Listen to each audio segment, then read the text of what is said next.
หน้า171ตั้งแต่ยาเฮอายังทุกขมสุขันติเอถะทุกขมสุขาเวทนาวุตตาเป็นต้นไปจริงอยู่อทุกขมสุขเวทนาที่พระผู้มีพระภาคเจ้าตรัสไว้ในองค์ฌานนี้ว่าอทุกขมสุขขังวงเล็บไม่ใช่สุขไม่ใช่ทุกข์นี้เป็นของละเอียดรู้ได้โดยยากไม่สามารถจะถือเอาได้โดยสะดวกเพราะฉะนั้นพระผู้มีพระภาคเจ้าจึงทรงประมวลเวทนาเหล่านั้นมาไว้ทั้งหมดเพื่อให้ถือเอาสะดวกเปรียบเหมือนเพื่อจะจับโคดุซึ่งใครๆไม่สามารถจะเข้าไปจับใกล้ๆได้โดยประการใดโดยประการหนึ่ง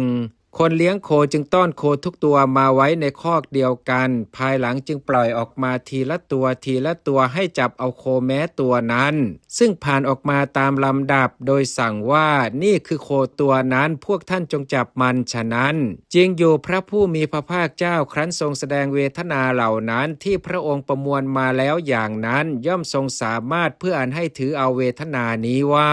ธรรมชาติที่ไม่ใช่สุขไม่ใช่ทุกข์ไม่ใช่โสมนัสไม่ใช่โทมนัสนี้คืออทุกขมสุขเวทนา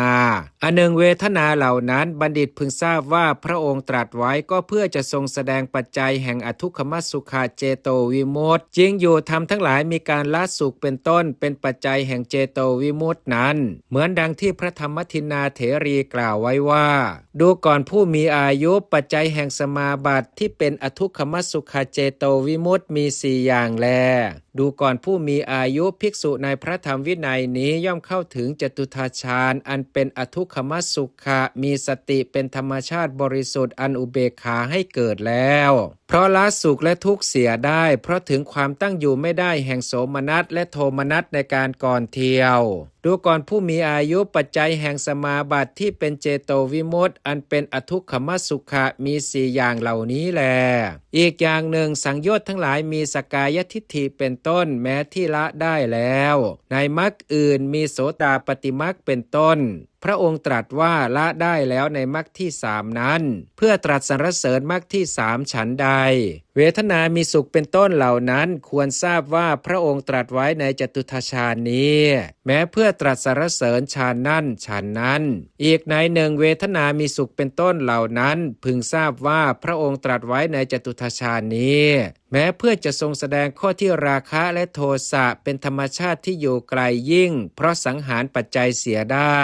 จริงอยู่บรรดาเวทนามีสุขเป็นต้นเหล่านั้นสุขเป็นปัจจัยแห่งโสมนัสโสมนัสเป็นปัจจัยแห่งราคะทุกข์เป็นปัจจัยแห่งโทมนัสโทมนัสเป็นปัจจัยแห่งโทสะและราคะโทสะพร้อมทั้งปัจจัยเป็นอันจตุทฌานนั้นกำจัดแล้วเพราะสังหารความสุขเป็นต้นเสียได้เพราะเหตุนั้นราคะและโทสะจึงมีอยู่ในที่ไกลยิ่งฉะนี้แล